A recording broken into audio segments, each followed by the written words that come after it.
à partir de là. Comme vous pouvez le constater, bonsoir. Comme vous pouvez le constater, en fait, il y a deux problématiques assez différentes l'une de l'autre qu'on traite aujourd'hui. La première, c'est une problématique autour des cyber-risques à proprement parler, donc déni de service, vol de données, et une problématique plus spécifique et qui appelle des réponses différentes, qui est la problématique des atteintes à la réputation, donc le risque d'irréputation. Donc on va les traiter en deux parties, d'abord la partie cyber-risque, et ensuite on parlera des réputations. S'agissant des cyber-risques, la façon dont les entreprises se prémunissent contre ces risques, avant d'évoquer cet aspect-là, je crois qu'il est nécessaire de souligner la spécificité de ces risques. En fait, face à de tels risques, les acteurs sont extrêmement dépendants les uns des autres. Une entreprise peut très bien se protéger de manière tout à fait satisfaisante face à une attaque de cybercriminalité. Si ses principaux fournisseurs, si ses principaux clients ne le font pas, elle peut être finalement aussi vulnérable. Donc, la cybersécurité n'est plus seulement un problème spécifique micro pour une entreprise, mais c'est un problème macro aussi, c'est un problème de bien public, c'est un bien public en quelque sorte. Et dès lors, les cyber-risques revêtent un caractère qui est un caractère finalement systémique, qui les rapproche dans la réponse qu'il faut leur apporter aux risques financiers, par exemple. Et c'est assez intéressant de voir que cette réponse prend deux aspects. Un aspect, encore une fois, au niveau de chaque entreprise, on va y revenir, mais un aspect réglementaire ou législatif. Et ce qu'on observe depuis plusieurs années, c'est un renforcement très important de l'arsenal législatif, réglementaire, pour finalement imposer aux acteurs, contraindre les acteurs à se prémunir contre ces risques. Le livre blanc de défense, là, qui est en France, qui est paru en avril 2013, propose un projet de loi qui contraindrait les entreprises, les 250 entreprises françaises les plus sensibles, à se doter d'un certain nombre de mesures protectrices, à un certain nombre d'obligations déclaratives, à également se soumettre à des contrôles de l'Agence nationale de sécurité des systèmes d'information. Donc on voit bien que de ce point de vue-là, on a un phénomène qui est proche de celui qu'on a observé dans le monde financier ces dernières années, et de ce fait, les réponses des entreprises sont finalement assez similaires. Bien entendu, les mesures sont différentes, parce que c'est des risques totalement différents, mais dans la méthodologie d'approche de ces risques, elle est finalement assez proche de ce qu'on a pu faire dans les risques financiers. Alors, cette méthodologie, elle passe par des étapes assez classiques, hein, la prise de conscience, les mesures de protection, la prévention, du contrôle, la réparation, et puis, in fine, le transfert du risque résiduel vers des solutions assurantielles extérieures. Alors, au niveau de la prise de conscience, bon, ça a été mentionné, mais comme le dit le directeur de l'FPI, il y a deux types d'entreprises, celles qui ont été péritées et celles qui le seront, donc à la limite, c'est plus un risque, c'est une certitude. Ce qui au passage pose le problème de l'assurabilité, hein, mais ça c'est un autre débat. Quel que soit, donc c'est une certitude, mais l'impact que vont revêtir des sinistres, les risques en question, ne sera pas forcément le même suivant les protections. Donc ça passe par l'identification cette prise de conscience, ça passe par l'identification des personnes à risque dans l'entreprise. Donc en général 3 catégories, les cadres dirigeants, les cadres itinérants et les membres des services informatiques. Bien entendu, la cartographie des risques, on en a parlé, je reviens là-dessus. L'analyse des contrôles, sont-ils pertinents, sont-ils complets, sont-ils suffisants? De ce fait, se pose la question du coût, non pas en termes financiers des mesures de contrôle, mais du coût en termes de confort, en termes d'efficacité aussi. Mais on a tous été confrontés au fait de devoir rentrer un mot de passe toutes les 6 semaines, mot de passe qui ne doit pas être le même que les 6 derniers, qui doit comporter des caractères différents, etc. Donc, plus on va dans le contrôle, plus on restreint le confort des utilisateurs. Donc là, il y a un arbitrage à trouver, évidemment, entre la volonté de fluidité de fonctionnement d'une entreprise et les contrôles. Mais cet arbitrage est de plus en plus restreint, comme je le disais, par les mesures réglementaires qui deviennent de plus en plus strictes. Les mesures de protection, rapidement, c'est d'abord la sécurité physique, l'accès aux locaux. Ça, c'est quelque chose qui paraît évident, mais qui est parfois un peu laissé de côté. Au niveau des systèmes, bon, plusieurs couches de sécurité, antivirus, anti-spam, je ne reviens pas dessus, d'ailleurs, j'aurais du mal à rentrer dans le détail, je ne suis pas un spécialiste, mais finalement, ce sont en général une multiplicité de logiciels qui viennent se compléter les uns les autres.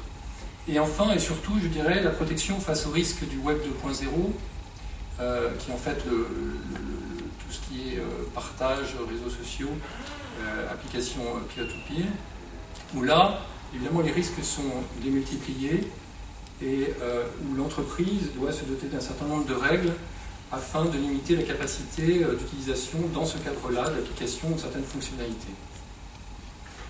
S'agissant du vol ou de la fuite de données, autre risque majeur, bon, le risque principal, c'est l'équipement mobile des collaborateurs, ça paraît assez évident. Donc de ce point de vue-là, les développements récents sont essentiellement les outils de ce qui s'appelle le Data Loss Prevention, c'est-à-dire en fait des solutions logicielles qui permettent de codifier de façon extrêmement précise les données qui sortent des entreprises, notamment via les messageries. Je ne m'étends pas, mais ça mérite quand même d'être mentionné, sur la nécessaire cohérence entre l'accès au système et la présence des collaborateurs dans l'entreprise, ce qui n'est pas forcément le cas. Il y a des gens qui partent, qui ont toujours accès. Et au contrôle des imprimantes. Qui n'a pas laissé traîner des papiers sensibles sur les imprimantes. Bon, ça paraît simple, mais ça participe à la sensibilisation des utilisateurs, qui est un élément extrêmement important face à des risques qui sont souvent perçus encore maintenant comme finalement faibles, alors qu'ils sont, comme on a pu le constater et le dire, incontournables. Donc là, il y a une éducation à faire. Par exemple, typiquement, il est fortement déconseillé de se brancher sur des hotspots Wi-Fi publics. C'est vraiment pratique quand on est en déplacement de le faire. C'est extrêmement déconseillé. Les chances de pirater, enfin les risques de pirater sont très élevés. Idem, trouver une clé USB qui traîne, tiens c'est intéressant, je vais voir ce qu'il y a dessus. Bon. Donc on s'aperçoit que finalement il s'agit simplement de pratiques du simple bon sens et qui passe par une information qui est en général relativement ludique d'ailleurs au passage, et qui n'est pas nécessairement faite et qui doit être faite. Bon, s'agissant des contrôles, il existe des acteurs dont la spécialité est de faire en fait des attaques, d'organiser des attaques dans les entreprises de façon à simuler, de voir dans quelle mesure elles sont bien protégées. Donc il y a des gens qui sont spécialisés dans ce type d'activité. Ça s'appelle le ethical hacking, et donc il s'agit de tester les résistances et les défenses de l'entreprise. Et puis bon, évidemment, des réponses finalement assez classiques de normalisation des procédures, et enfin, en cas de problème, s'il y a un problème, les plans de reprise d'activité, de continuité d'activité, les plans de secours informatique. Ah, ça c'est un problème. C'est une attaque, effectivement. Alors, bon, une fois que tout ça est fait, il y a beaucoup de choses à dire, le temps est court, donc pas vraiment ça peut sentir, mais pose la question de est-ce que je transfère une partie de mon risque à l'extérieur? Est-ce que je conserve tout le risque ou est-ce que je me tourne vers des assureurs, par exemple, pour transférer une partie du risque? Voilà, et ça passe par l'identification des risques qui ne sont pas bien couverts, etc., bien entendu, mais ça passe aussi, c'est pas offert à tout le monde en fait finalement. Les entreprises qui peuvent, qui sont légitimes à utiliser des solutions assurantielles sont des entreprises qui peuvent mesurer assez facilement la perte d'exploitation que représenterait une attaque de cybercriminalité. Par exemple le e-commerce, ce genre de choses. Ce sont également des entreprises dont les systèmes sont extrêmement ouverts sur l'extérieur, ça paraît assez évident. Ce sont des entreprises qui manipulent des données confidentielles ou des données privées couvertes par la loi. Alors, de ce point de vue-là, les compagnies d'assurance sont assez fortement concernées. Et bien entendu, tout ça, ça s'inscrit dans la politique de sécurité choisie par l'entreprise. Donc, pour voir dans quelle mesure les spécialistes de couverture de ces risques assurantiels, spécialistes assurantiels, sont en mesure de répondre, je laisse donc la parole à Christophe. Donc, si l'on peut dire que le marché de l'assurance est historiquement assez à l'aise avec l'informatique, mais plus sous l'angle des risques matériels, il n'en est pas de même, et loin s'en faut, avec les risques d'ordre immatériel dont on parle ce soir, et tous ces nouveaux risques qui sont donc développés depuis une dizaine d'années.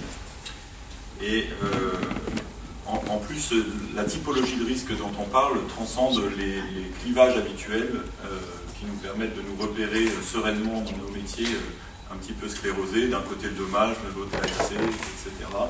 Là, on parle de risques qui peuvent toucher les biens de l'entreprise, qui peuvent atteindre les tiers évidemment, et donc on est transversal par rapport aux distinctions habituelles.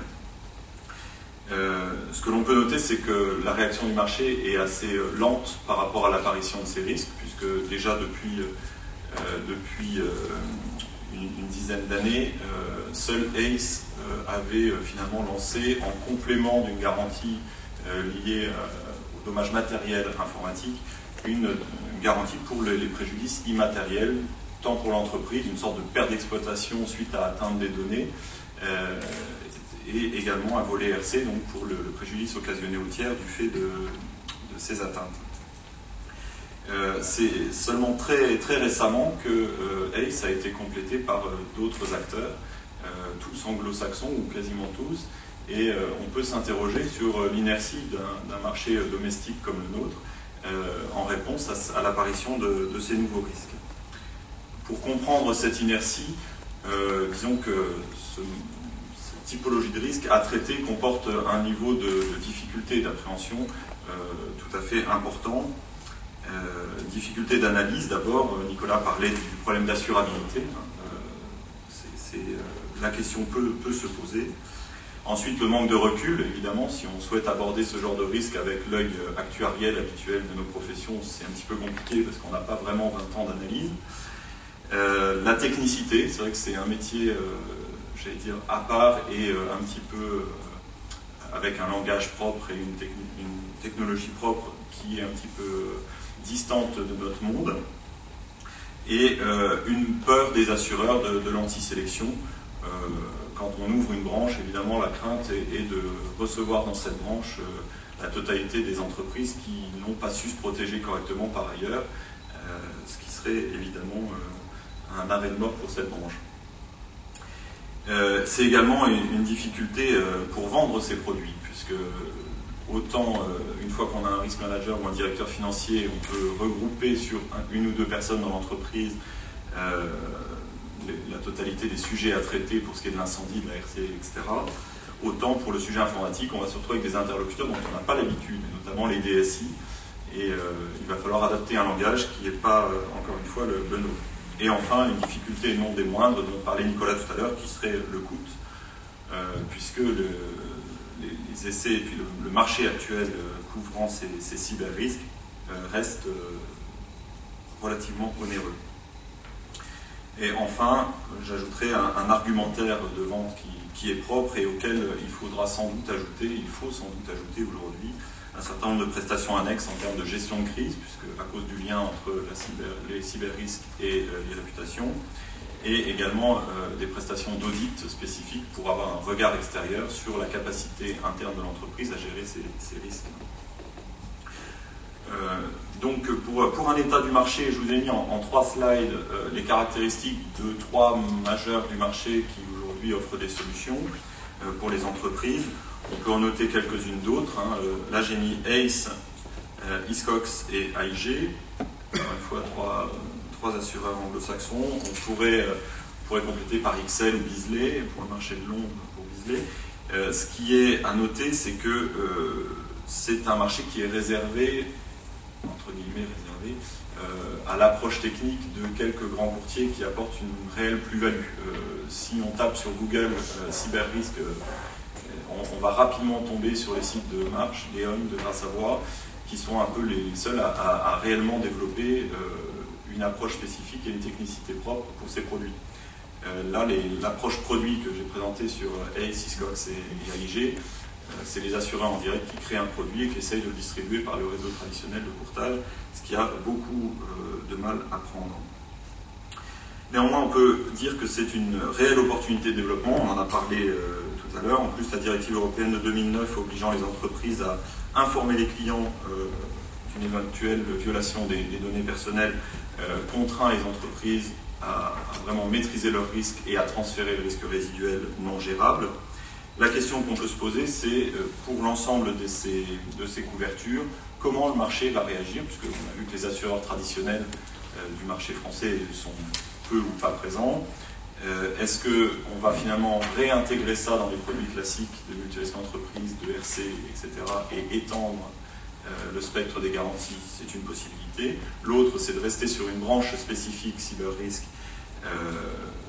Finalement, on a les exemples récents qui ont 15-20 ans sur la responsabilité des dirigeants. On aurait pu l'intégrer à la responsabilité de l'entreprise en disant une extension pour la personne physique du dirigeant. Ça, c'est pas traité comme ça. Là, ça reste une interrogation. Demain, comment le marché traditionnel va réagir face au développement de cette branche. Ce qui est certain, pour que ça puisse prendre, c'est qu'il faudra que les entreprises aient en interne une capacité d'analyse avec un risk manager qui soit averti ou une DSI qui ait ça comme mission, un courtier qui soit suffisamment au fait de la question et qui puisse réellement apporter un conseil et un accompagnement. Et enfin, un assureur impliqué et spécialisé, puisqu'il est difficile d'imaginer qu'un souscripteur dommages généraliste ou RC généraliste apporte une solution spécifique.